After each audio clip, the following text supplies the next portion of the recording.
Reka nk'uko ikaze uri kureba iyi video kandi ushobora kuba ukunda inkuru. Reka nkuteme iyi story.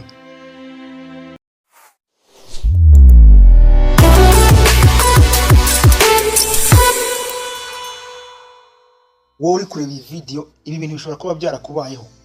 Ese wigeze ukorera umuntu ikintu kiri mu buzima bwe utabizi ku buryo cyamugizeho ingaruka kikanangiza inzozi zahazaza he, ubitewe n'impamvu zitandukanye harimo nk'ubusinzi, kutita ku bintu n'ibindi? Ibi si ibyambayeho, ni ibyabaye ku mugabo Zigambo yahemukiye umugabo witwa Tanta dusanga mu nkuru yitwa The Retraction yanditswe n'umunyamarawi witwa Stanley Onjezani Kenani. Umva uko byagenze. Uyu mugabo Zigambo yandika comment mbi zisebya Tanta avuga ko yamuhaye serivisi mbi mu rugendo rw'indege yakoraga ubwo yerekezaga muri Afurika y'Epfo. Ibi byatumye Tanta yirukanwa ku kazi ko gukora muri Malawi Air. Hashize igihe Tanta yandikira uyu mugabo Zigambo email imubwira ko yamuhemukiye ndetse yishe n'inzozi ze. Ibi kandi byatumye Zigambo afata umwanzuro wo kujya muri Malawi Air aho Tanta yakoraga kugira ngo akore retraction cyangwa se retracting, avuze ko yisubiye avuga ko ibi yavuze muri Tanta atari ibyo, mbese yamubeshyeraga. Mu gutangira byatangiye ubwo Zigambo yandikaga ku mpapuro zihabwa abagenzi bandika uko bahawe serivisi. Uyu Zigambo yanditse amagambo mabi asebya Tata nyuma y'urugendo rwerekezaga muri Afurika y'Epfo yari amaze gukora mu ndege. Yanditse ashinja Tata kumuha serivisi mbi kandi ibyo yavuze byose byari ibinyoma kuko yari yasinze. Ibyo yanditse byatumye Malawi Air yirukana Tata ku kazi. Hashize igihe Tata yohereje Zigambo email imubwira ko yamwangirije ubuzima ndetse amwibutsa ko ari we wamubujije inzozi ze. Zigambo yakiriye iyo email ubwo yari muri Cyber Cafe, atangira gusoma atazi uwo yanditse, ariko akomeza gusoma maze amenya ko yanditswe n'umukobwa wamuhaye serivisi ubwo yari mu ndege ava muri Zambia yerekeza muri Afurika y'Epfo. Tata muri email ye yamwibukije uburyo yakomezaga kumusaba inzoga nyinshi kandi atarangije n'izo yari afite, ndetse anamwibutsa ko yari yambaye n'umwanya yari yicayemo muri iyo ndege. Ibyo byose byahise bimugarukira mu mutwe, yibuka urwo rugendo yakoraga, anibuka n'icyari cyabaye kugira ngo abone amahirwe yo kujya muri urwo rugendo, ndetse nuko yari yabaye uwa mbere yatsindiye tike yo gukora urwo rugendo rw'indege. Hanyuma urugendo rurangiye, abagenzi bose bahawe impapuro zo kwandikaho imyirondoro yabo ndetse bashyiriho na comment z'uko bahawe serivisi. Kubera ubusinzi, Zigambo yanditse ko Tata yamuhaye serivisi mbi ndetse aranamusebya, arasinya ndetse yandikaho na email ye. Atanze urupapuro, Malawi Air aho Tanta yakoraga yafashe amagambo Zigambo yanditse nkaho ari ukuri, ikurikiza amabwiriza yayo maze ihita yirukana Tanta ku kazi.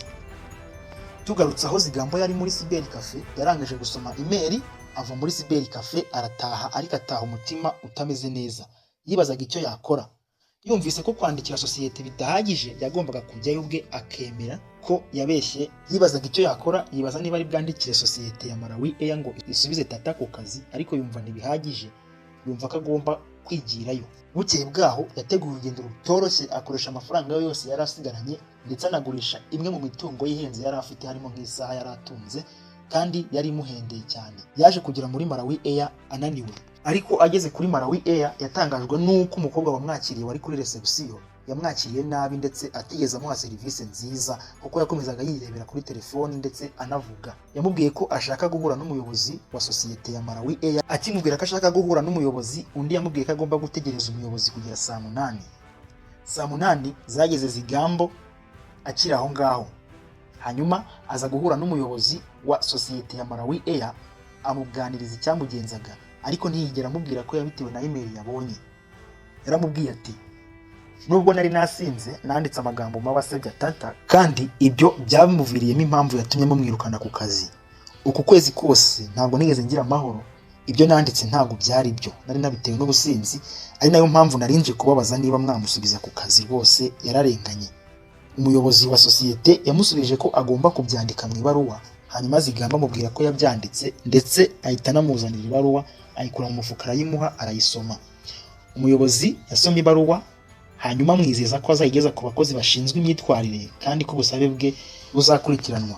Zigambo yongeyeho ati, nakoze ibirometero byinshi nza hano kubera iki kibazo, ndabasaba ko mwazacyitaho. Arangije asezera umuyobozi, ava mu biro aragenda, kandi agenda yizeye ko Tata azasubizwa ku kazi.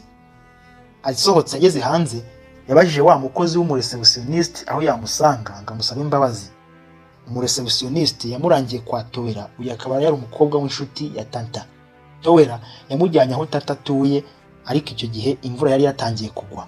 Zigambo ageze kwa Tata yabanje kwanga kumwakira, ndetse akibona ko ari Zigambo abanza kwanga no kumwinjiza mu nzu. Zigambo yamubwiye ko yaje gusaba imbabazi, ndetse yabonye email yamwandikiye ikamukora ku mutima, akaba ari nayo mpamvu yaje kumusaba imbabazi.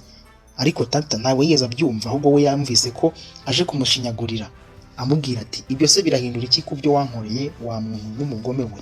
N'agahinda kenshi yamwibukije ko ibyo yamukoreye atari byo, ndetse ko inzozi ze zo gukora kuri Malawi Air yazangije.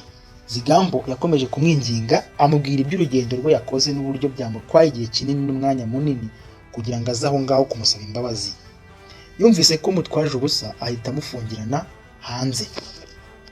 Tata aho kwakira Zigambo mu nzu, ahubwo yahise amufungirana arinjirira, Zigambo asigara hanze. Zigambo akomeza komanga ngo arebe ko byibura yacururuka akamwumva. Imvura yakomeje kugwa cyane kandi irimo inkuba n'imiyaga myinshi. Hanyuma abonye ko ntacyo bimaze, asubira inyuma aritahira. Akigera imbere yumvise ijwi rya Tata rimuhamagara, ariko yibwira ko atari we, ntiyahindukira.